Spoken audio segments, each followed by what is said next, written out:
আমরা কিতাবে পড়ছি একজন নওজোয়ান তাগড়া যুবক মুসলিম মুজাহিদকে খ্রিস্টান সৈন্যবাহিনী গ্রেফতার করছে। তো গ্রেফতার করার পরে উনি অনেক বেশি সুন্দর সুঠাম চমৎকার দেহ ছিলেন। তো খ্রিস্টান সেনাপতি ওই যুবক মুজাহিদকে দেখে উনি আকৃষ্ট হয়েছেন। নিজের মেয়েকে এই ছেলের কাছে বিবাহ দিবেন এরকম ভাবছেন। তো চিন্তা করছে আগে তাকে যে কোনো প্রলোভনে খ্রিস্টান বানাই, চেষ্টা করি, তারপরে তার কাছে মেয়ে বিয়ে দিই।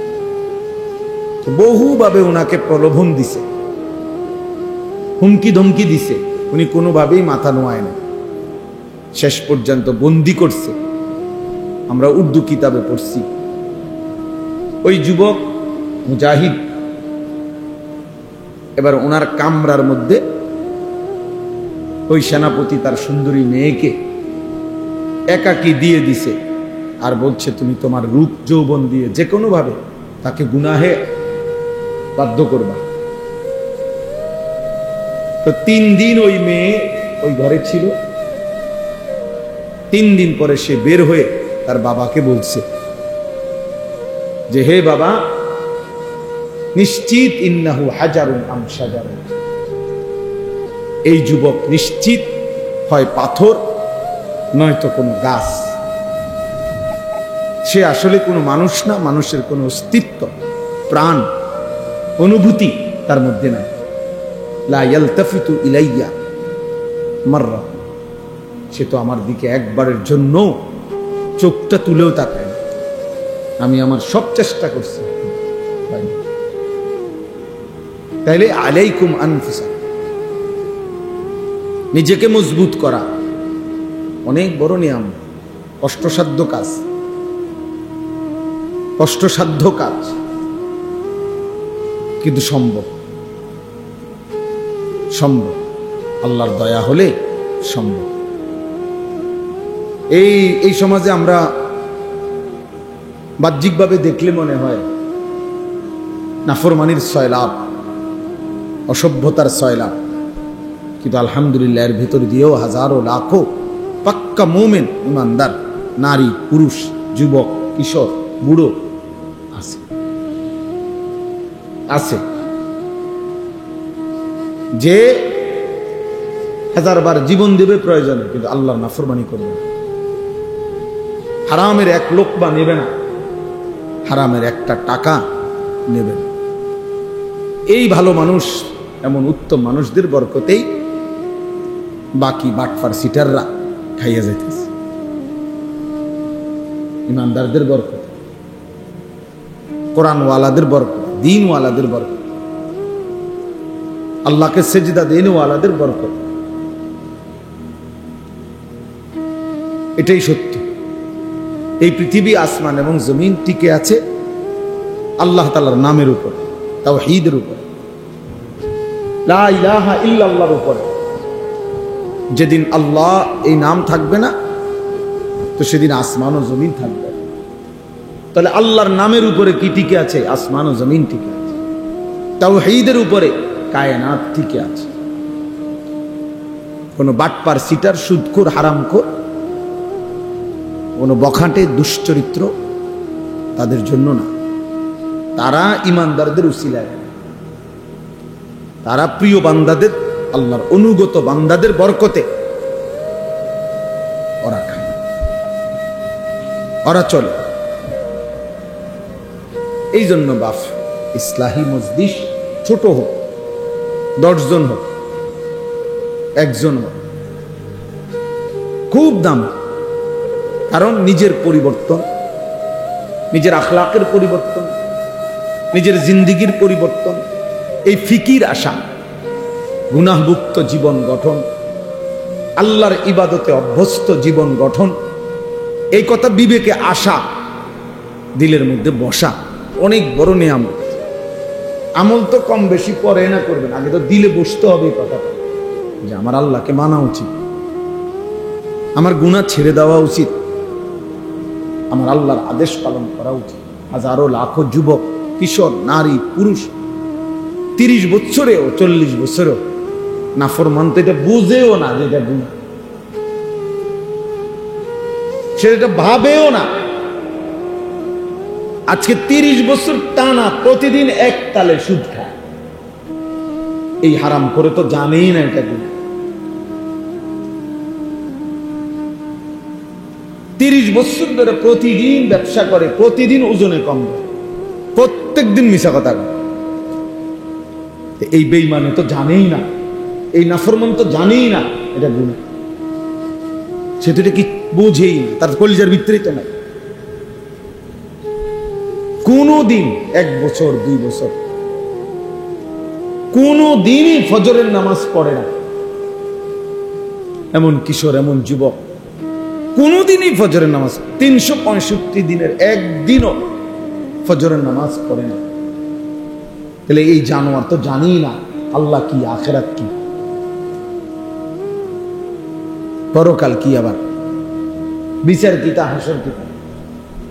তার হিসাব হলো জিন্দিগি মানে চুলের পেখম, জিন্দিগি মানে একটা সিবা ফ্যান, জীবন মানে একটা মোবাইল, জীবন মানে একটা মোটরসাইকেল, জীবন মানে কিছু বন্ধুদের আড্ডা, জীবন মানে একটা মাইয়ার লগে কথা বলা, জীবন মানে একটা মেয়ের পিছনে কুত্তার মতো হাঁটা, কোন নারীর জন্য কুকুরের মতো জীবন দিয়ে দেওয়া, যৌবন শেষ করে দেওয়া, চরিত্র নষ্ট করে দেওয়া, খালাস। আর কি, আর কি? তাহলে সে জীবন চিনল কি, বুঝলো কি? জীবন একটু পর পর চুল ফিরায়, দেখবেন অনেক প্রতিবন্ধী। বাস্তব, তুমি পরীক্ষা করলে দেখবা রিপোর্ট আসবে এই প্রতিবন্ধী। এই যে এরা এমনি এমনি একটু পর পর চুল ফিরায় না, এ প্রতিবন্ধী। কারণ তুমি নিজেই জানো এটা সামনে গেলা, তো আবার এটা ফিরাও কা, এটা বারবার যেহেতু তোমার ডিস্টার্ব করে, তো এটা কাটো না কেন?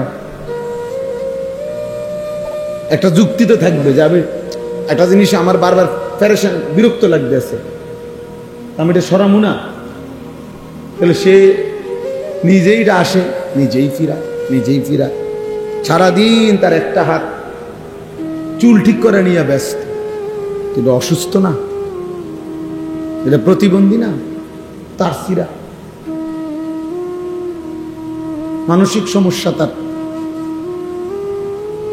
পৃথিবীর কেউ বেটা, কম করে বলি বেটা, গোটা পৃথিবীর কেউ কোনোদিন, কোনো বেঈমানে কোনোদিন বলে নাই যে পুরুষের মাথার চুলের মধ্যে সৌন্দর্যের কিছু আছে আলাদা, বা এটা নিয়ে আলাদা সৌন্দর্যের কোনো প্যারেশানি পৃথিবীতে নেই। কোনো পাগলও বলে নাই, কোনো বেঈমানে বলে না। তোমরে কিছু বেঈমানে হয়তো ভুল বুঝাইছে। চুলের উপরে যদি কোনো যত্ন, সৌন্দর্যের কিছু হয়, তা নারীর সৌন্দর্য চুলের মধ্যে। পুরুষ চুল নিয়ে ব্যস্ত থাকবে, এটা এক ধরনের মেয়েলি স্বভাব ছাড়া, বেডিত্বে স্বভাব ছাড়া আর কিচ্ছু হইতে পারে। এটা এক ধরনের কাপুরুষ, যে লজ্জিত পুরুষ হওয়া, যে শরম পাইতেছে যে আমি যে বেডই, এই জন্য আমি একটু লজ্জিত, অনুতপ্ত। আমি যদি মেয়ে হতাম আর মেয়েদের মতো সারাক্ষণ চুল নিয়ে ব্যস্ত থাকতাম, কত না ভালো হতো। নাই তো বলেন কি কারণ থাকতে পারে এটার পিছনে? একটা ছেলেকে কেন, পুরুষকে কেন চুল নিয়ে এত ব্যস্ত বানাই দিল? আফসোসের ব্যাপার। আল্লাহ তাআলার প্রত্যেক কথা সত্য, সঠিক, যৌক্তিক, ইনসাফ। নবীজি বলছে, আয় আল্লাহ, আদলুন ফিয়া কাদাউক, আপনি আমার ব্যাপারে, যার ব্যাপারে যে ফয়সালা দিবেন, এটাই ইনসাফ, এটাই সঠিক, এটাই আদল। আল্লাহ তাআলা বান্দার উপরে জুলুম করবে, আল্লাহ বান্দার ভালোটা বুঝবে না, আর এই নাফরমান কয়েকজন মহিলা বুঝবে? এটা সম্ভব? যাই হোক, আমার বলার উদ্দেশ্য হলো উলামায়ে কেরাম থেকে বিচ্ছিন্ন হবেন না। উলামায়ে কেরাম থেকে বিচ্ছিন্ন করার জন্য যারা যত কষ্টই করুক, ইনশাআল্লাহ এটাতে স্পষ্ট হয়েছে 15 বৎসর কত রকমের মিথ্যা অপবাদ দেওয়া হয়েছে, কত জেল জুলুম, কত নির্যাতন হয়েছে আলেমদের উপরে। আজকে সেই আলেমরাই এখনো সেই মসজিদ, মাদ্রাসা, আলেম, ওলামা বাংলাদেশে আছে, কিন্তু ওই জুলুমবাজ আর বাংলাদেশে নাই। অতএব এই নতুন করে এই জঘন্য বেয়াদব যে আলেমদেরকে উপেক্ষা করলো, তুচ্ছ-তাচ্ছিল্য করলো, কিশোরগঞ্জের এই বেয়াদব ইনশাআল্লাহ বাংলাদেশে থাকতে পারবে না ইনশাআল্লাহ। দেখেন ইনশাআল্লাহ আল্লাহই বেইজ্জতি করবে, আসমানওয়ালাই বেইজ্জতি করবে ইনশাআল্লাহ। অতএব আপনাদের কাছে অনুরোধ, এভাবেই চলছে, এভাবেই চলছে। ওলামায়ে কেরামের বিরোধিতা, কোরআনের বিরুদ্ধা, দ্বীনের বিরোধিতা। ওলামায়ে কেরাম হচ্ছে কোরআন সুন্নাহ বিরোধী বক্তব্য। তুমি এটা না প্রমাণ করবা যে না এই কথাটা কোরআন সুন্নাহ বিরোধী নয়। কথা বলেন না কেন? যে আমরা এটা লেখছি এটা কোরআন সুন্নাহ বিরোধী নয়, এটা বুঝে দিলে তো, এটা জনগণকে বললেই তো যে হুজুররা মিথ্যা বলতেছে, না এটা কোরআন সুন্নাহ বিরোধী না, এটা কইলেই তো হয়।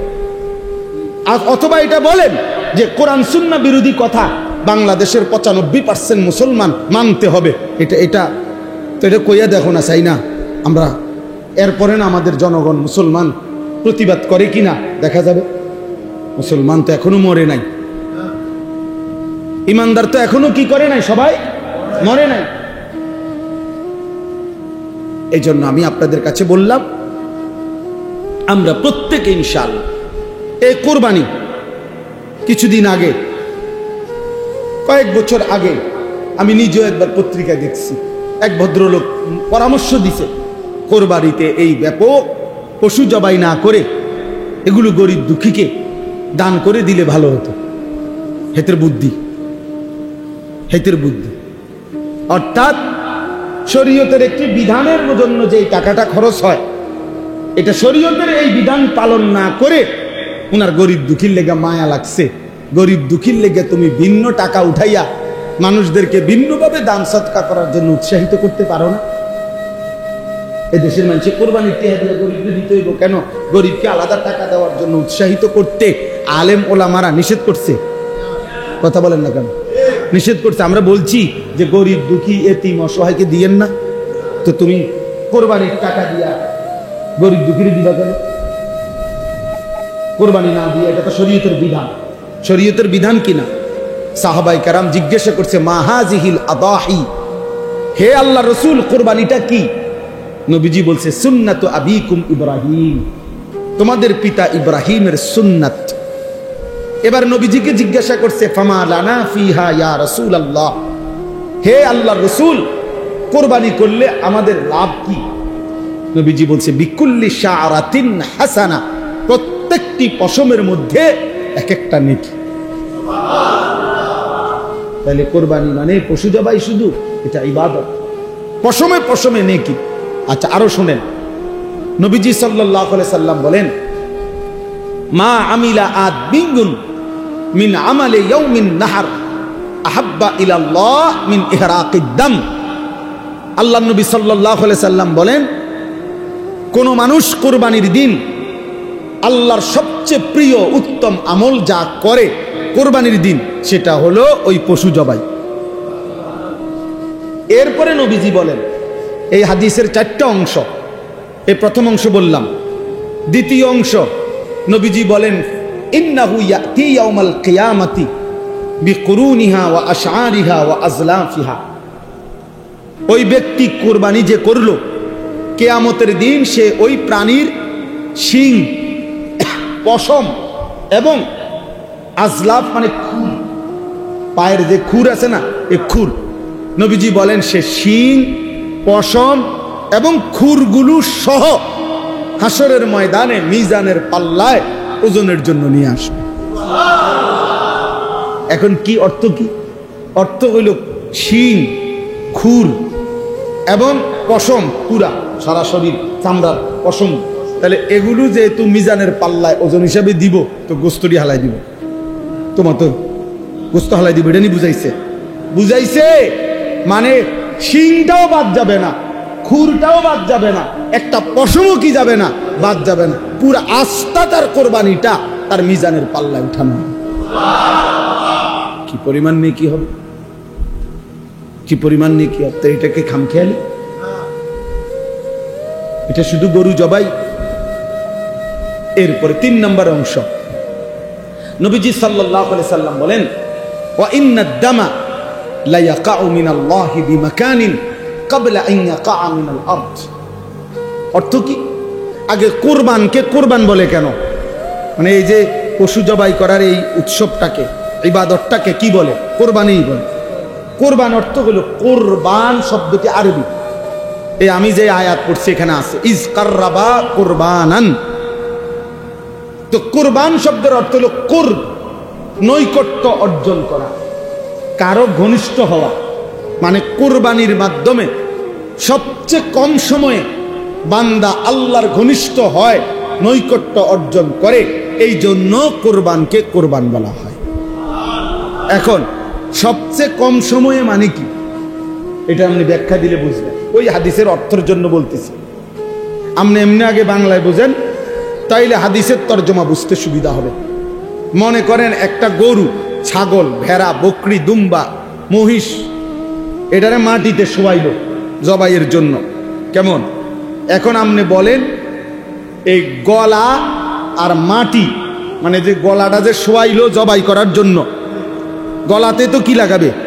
ছুরি দিবে। এখন গলার থেকে মাটি ব্যবধান করবে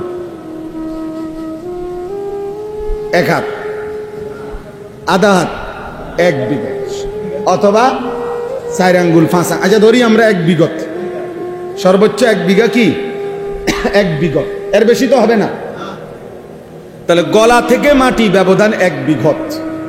এখন বলেন, প্রাণীটা যখন জবাই করবে কুরবানির দিন, এই গলার মধ্যে যখন ছুরি চালাবে, তখন রক্তের ফোঁটা মাটিতে যে পড়বে, প্রথম ফোঁটা, কয় মিনিট লাগবে? 2 সেকেন্ড ধরে নিলাম, 3 সেকেন্ড, এর বেশি তো না। 2 থেকে 3 সেকেন্ডের ভিতরেই রক্ত কোথায় পড়বে? মাটিতে। কারণ কি? গলার থেকে মাটিতে একদম কাছে, ঠিক না? জবাইয়ের সাথে সাথে।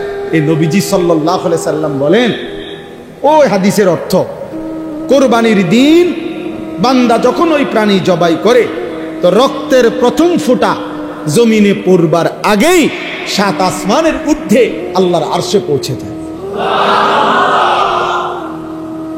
তাহলে 2 থেকে 3 সেকেন্ডের মধ্যে বান্দা আল্লাহর কি হয়ে যায়? ঘনিষ্ঠ। এই জন্য এটারে কোরবান।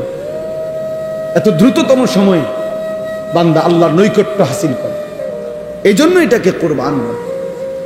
এই জন্য নবীজি বলেন, রক্ত মাটিতে পড়বার আগে আগেই আল্লাহর কাছে পৌঁছে যায়। ফাতিবু বিহা নাফসান। এবার নবীজি বলেন 4 নম্বর অংশ হাদিসের, নবীজি বলেন, অতএব তোমরা খুশি খুশি কোরবানি করো। কি কোরবানি করো? খুশি খুশি দিলে, খুশি খুশি। খুশি কি করুম আর, যা বেশি জন বিরক্ত করো রে, যা দিমু, এবার করো। আর কি করার আছে? এটা নিয়ে কোরবানি। প্রত্যেক বছর দিয়ে আইতেছি, হ্যাঁ, 10 জনের লগে চলন লাগে, হ্যাঁ, মানুষে কি মনে করবো, যা দেও, আর কি করার আছে? এটা নিয়ে কোরবানি। এই বুঝেন না? যাক, আর এক উছিলায় মাইয়ার শ্বশুর বাড়ির থেকেও কিছু লোক খাওয়ানি বাকি রয়েছে, কথাবার্তা, হ্যাঁ, দাও, আরেক নাম বাড়াইয়া দাও। এ উছিলায় মানুষ 200 খাওয়াই দিলাম, 100 খাওয়াই দিলাম, এটা নিয়ে কোরবানি। এটাই বাবা, এটা কি আল্লাহ নবী এর জন্য বলছে খুশি খুশি কোরবানি করো। এটারে পেরেশানি মনে করো না, বিরক্ত মনে করো না, এটারে ঝামেলা মনে করো না, খুশি খুশি কোরবানি, খুশি খুশি কোরবানি করো। অতএব এবার আমার কথার সমাপ্তি। এই আয়াতের মধ্যে আল্লাহ তাআলা বললেন, ওয়াতলু আলাইহিম নাবা আবনাই আদম বিল হক। হে নবী, আপনি আদমের 2 সন্তানের কাছে, আদমের 2 ছেলে হাবিল কাবিল, তাদের ঘটনাটা আমার বান্দাদের কাছে স্পষ্ট করে বলেন। ইজ কাররাবা কুরবানান, যখন তারা 2 ছেলে 2 জন কুরবানি করলো, ফাতুকুব্বিলা মিন আহাদিহিমা ওয়ালাম ইউতাকাব্বাল মিনাল আখার, একজনের কুরবানি কবুল হলো, আরেকজনের কুরবানি কবুল হলো না। ক্বালা লা আকতুলান্নাকা, ওই যে ভাইয়ের কুরবানি কবুল হয় নাই কাবিল, সে তার ভাই হাবিলকে বলল, আমি তোকে মেরেই ফেলবো, হত্যা করব, আমি নারী চাই, আমি ওই মেয়েকেই বিবাহ করব, প্রয়োজনে তোকে মেরে ফেলবো, আমার কুরবানি কবুল না হোক, আমি এত কিছু বুঝি না। এই তখন এই কথাটাই আজকে আমরা এই কয়েকজনের কাছে শেষ এই কথাটা বলার জন্যই পড়ছি। আল্লাহ বলছে ইন্নামা ক্বালা ইন্নামা ইয়াতাকাব্বালুল্লাহু মিনাল মুত্তাকিন, এই কথাটাই শুধু বুঝেন। হাবিল তখন বলছে তার ভাই কাবিলকে যে ঠিক আছে ভাই, আমি বুঝছি তুমি আমারে মেরেই ফেলবে, আমি বাঁচবো না, তবে আমি জীবন দেওয়ার পূর্ব মুহূর্তে একটা কথা বলে যাই। বলছে কিয়ামত পর্যন্ত মনে রাখবা প্রিয় ভাই আমার, সর্বযুগে সর্বকালে আল্লাহ ইবাদত কবুল করবেন তার, গুনাহ মুক্ত জীবন হবে যার। ইন্নামা ইয়াতাকাব্বালুল্লাহু মিনাল মুত্তাকিন, এটা সেই প্রথম দিন বলে দিছে। তার কোরবানি কবুল হবে যে গুনাহমুক্ত হবে, তার ইবাদত কবুল হবে যে গুনাহমুক্ত হবে। মুত্তাকি, তাকওয়া, তাকওয়া মানে গুনাহমুক্ত জীবন, গুনাহ থেকে বেঁচে থাকা। তাহলে নামাজ কবুল হবে তার, গুনাহমুক্ত জীবন যার। যাকাত কবুল হবে তার, গুনাহমুক্ত জীবন যার। রোজা কবুল হবে তার, গুনাহমুক্ত জীবন যার। হজ কবুল হবে তার, গুনাহমুক্ত জীবন যার। কোরবানি কবুল হবে তার, গুনাহমুক্ত জীবন, গুনাহমুক্ত কোরবানি, গুনাহমুক্ত নামাজ, গুনাহমুক্ত রোজা, গুনাহমুক্ত জিকির, গুনাহমুক্ত দান, গুনাহমুক্ত সাদাকা, গুনাহমুক্ত ইবাদত। সুদের টাকা দিয়া কোরবানি দিবেন, হবে না। ঘুষের টাকা দিয়া কোরবানি দিবেন, হবে না। কিস্তির টাকা দিয়া কোরবানি দিবেন, হবে না। লোনের টাকা দিয়া কোরবানি দিবেন, হবে না। 2 নম্বরই পয়সা কামাইয়া ওজনে কম দিয়া মিথ্যা বলিয়া মাল হইল 6 নম্বর, কইয়া লাইছেন 1 নম্বর। হ্যাঁ, বুঝেন নাই? যত রকমের 900 ধোঁকা প্রতারণা করে উপার্জিত যে সম্পদ, এটা তো হারাম। ওই হারাম সম্পদ দিয়া অবৈধ রোজগার দিয়ে কোরবানি দিবেন, গোশত খাওয়া হবে, কোরবানি হবে, কোরবানি হবে না। সিদ্ধ হবে, আর সে যাবে না। ফেসবুকে আসবে, ইউটিউবে আসবে, মাগার আরশে আজিমে যাবে, আরশে আজিমে যাবে। ইন্নামা ইয়াতাকাব্বালুল্লাহু মিনাল মুত্তাকিন। তাকওয়া জরুরি, তাকওয়া জরুরি। গুনাহমুক্ত জীবন, গুনাহ থেকে বেঁচে থাকা, হারাম থেকে বেঁচে থাকা, আল্লাহর নাফরমানি থেকে বেঁচে থাকা। অতএব আপনাদের কাছে প্রথম যে কথাটা বললাম, এই সবগুলো কথা এবার একসাথ করেন। 1 নম্বর কথা বলছি, নিজের ব্যক্তির সংশোধন, আখলাকের সংশোধন, ইসলাহ, এটা জরুরি। এটা কি ভাই? জীবন সুন্দর করা জরুরি। জীবন সুন্দরের জন্য মেহনত করা জরুরি। 2 নম্বর বলছি, এই হিলফুল ফুজুল যে কয়জন আছেন, এই কয়জনে উদ্যোগ নিয়ে যে আমরা শুনব, মানুষ হইব নি না, মানুষ হইতো না, আমনে শুনবেন নি,